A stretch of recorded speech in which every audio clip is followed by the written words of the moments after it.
guys, it's Connie Perignon, and this month I am the Bang Babe of the Month, and today we are shooting with Isaiah Maxwell for Chris Streams for Bang.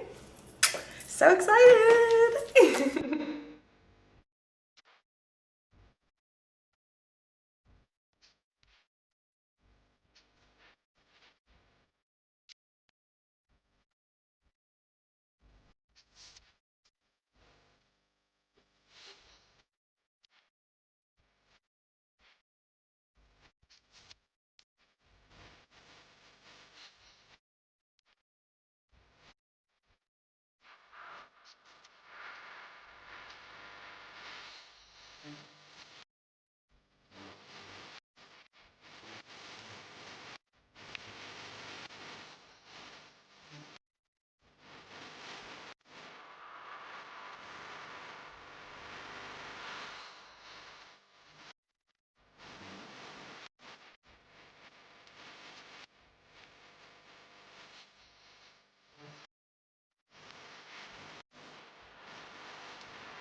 Hi, I'm Connie Perignon, and we are on set for Bang, directed by Chris Streams with my co-star Isaiah Maxwell.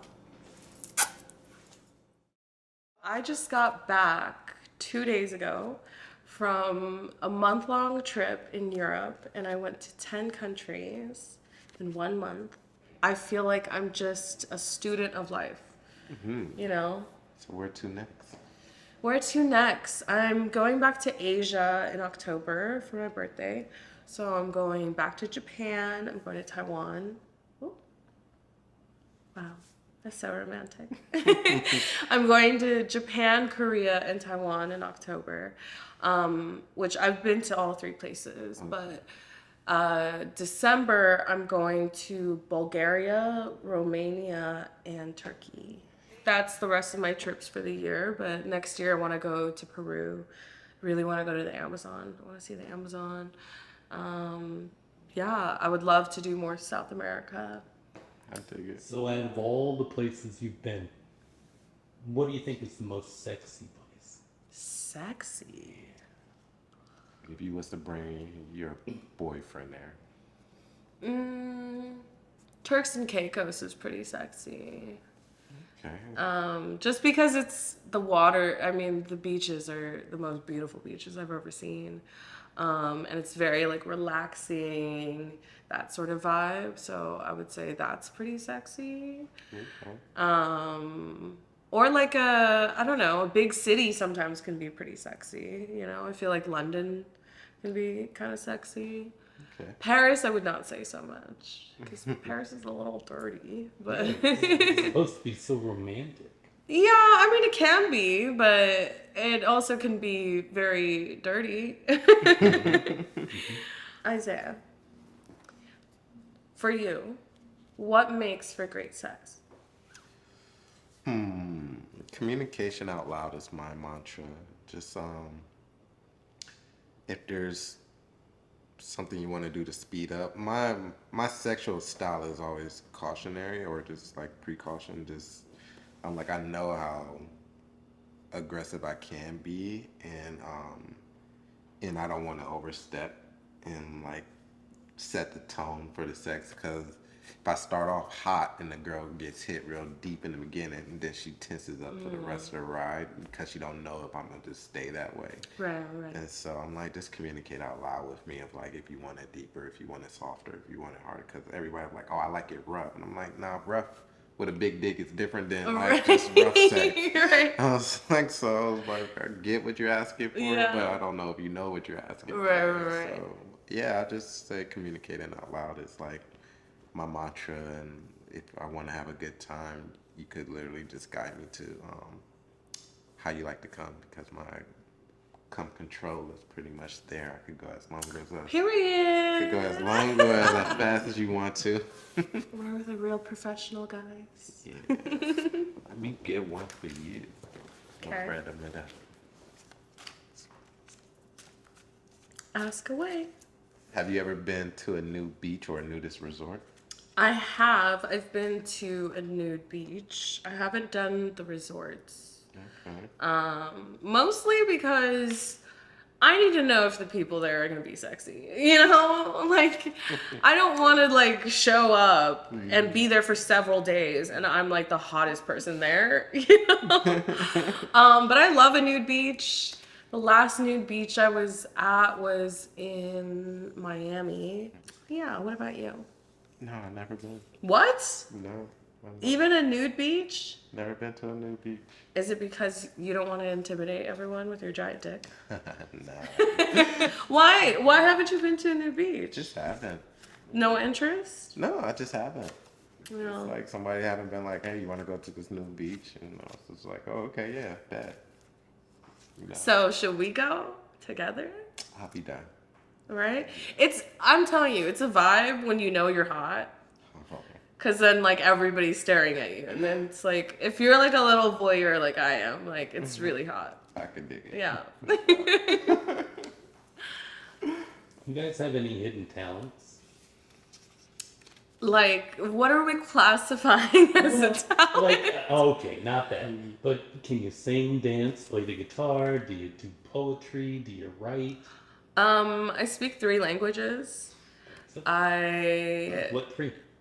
English, Chinese, and French. I played 4 instruments, piano, clarinet, bass guitar, and drums. I taught myself how to code when I was 8 years old. At around the same time, I also taught myself how to do Photoshop.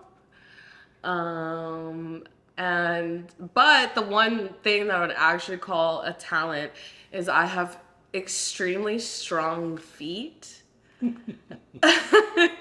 Like abnormally strong feet. Like my grip on my feet is insane. So it's usually my party trick where I'm like, you want to see something insane?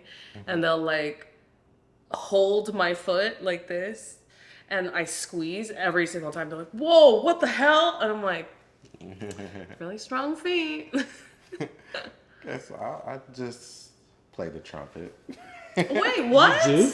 Yeah, I played the trumpet. I played in the Cleveland Orchestra as a kid. Oh my god. I went to the School of the Arts for it. Wait, they have trumpets in the orchestra? Of course. I thought orchestra is just string instruments. No. Oh, Got bass, drums, well, you learn something every day. pianos. Okay. So how long have you played trumpet? Till I was 14. Okay. Yeah. You don't play any longer? I can still play, but I don't play any longer. I would pay money to watch Isaiah Maxwell just get real jazzy on a trumpet. Fuck it, I'd pay for your ticket.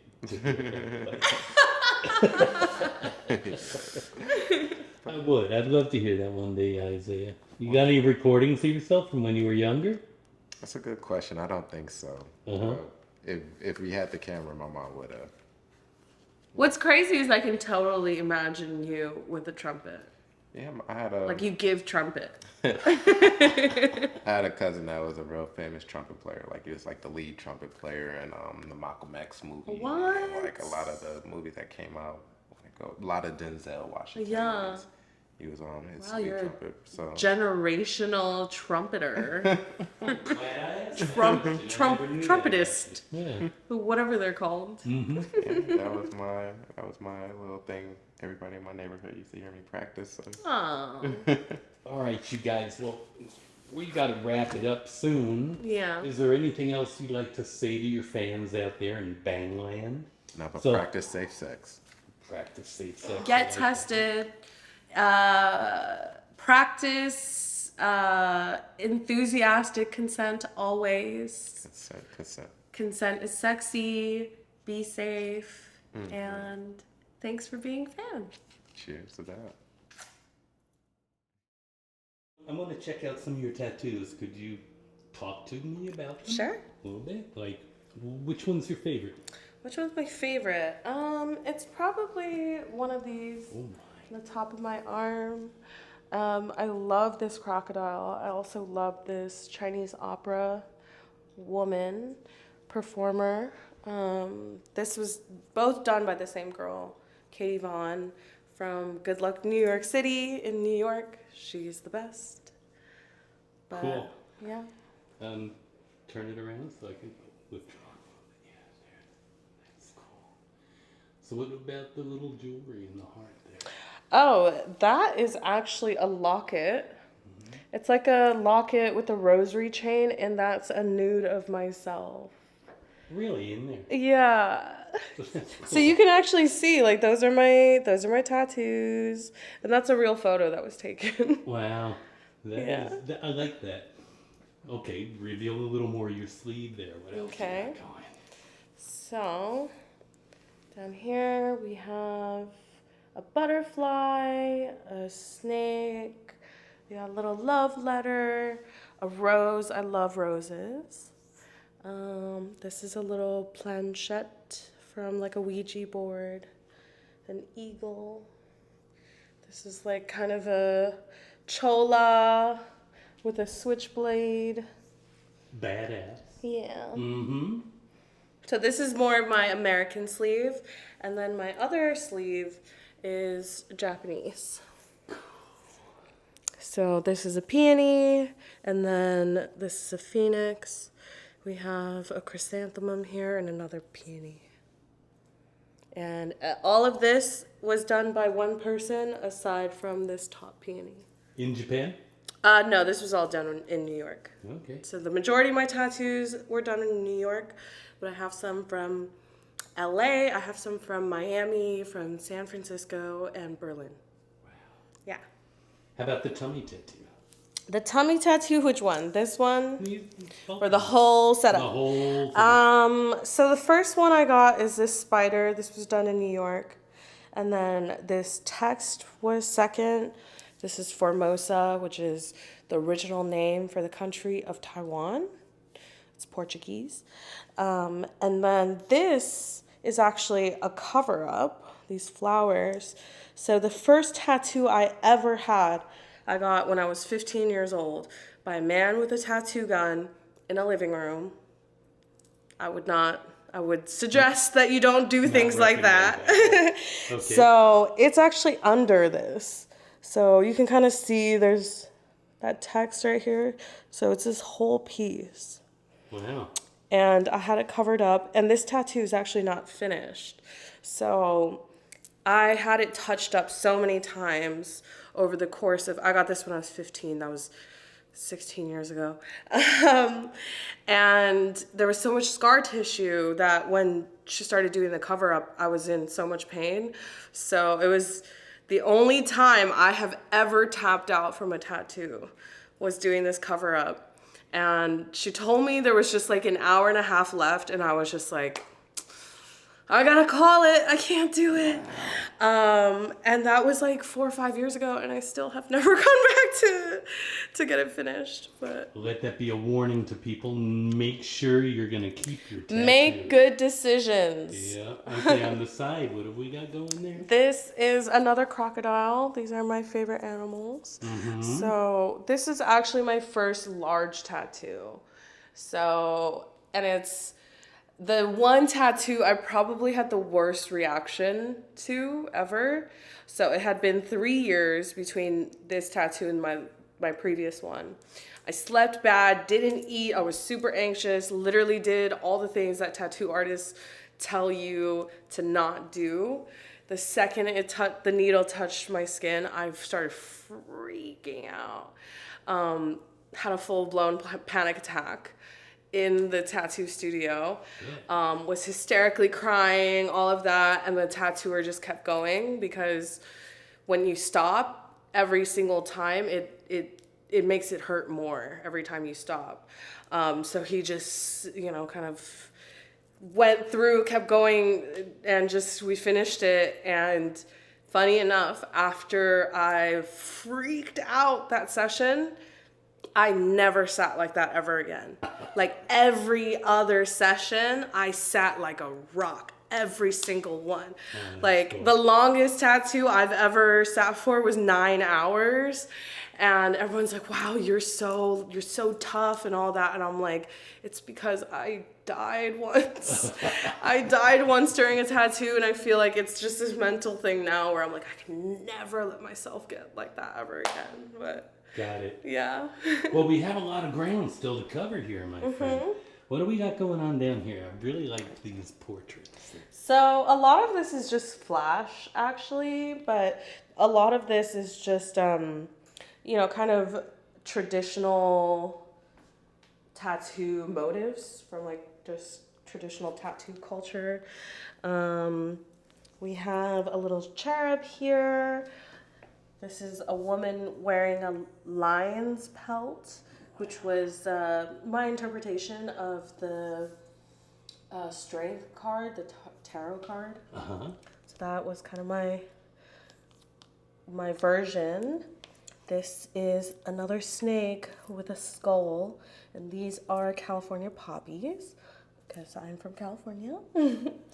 This is some makeup. We have a compact, a lipstick, some nail polish. And on this side, this is all flash. So this is a pretty, crying heart is like a known tattoo symbol, I guess. This is an oriental fan, another chrysanthemum. This is a whip. And this is like a Japanese demon. Yeah. All right. Well, thank you for the tour. Thank you. You have some amazing tattoos. Thank you. And I'm going to let you go and have fun with Isaiah now. Thank you. Have fun. Bye. Bye. Isaiah. Hey. Maxwell. How's it going? What's happening, my friend? Everybody out there in Bangland wants to know, what'd you do before you got into porn?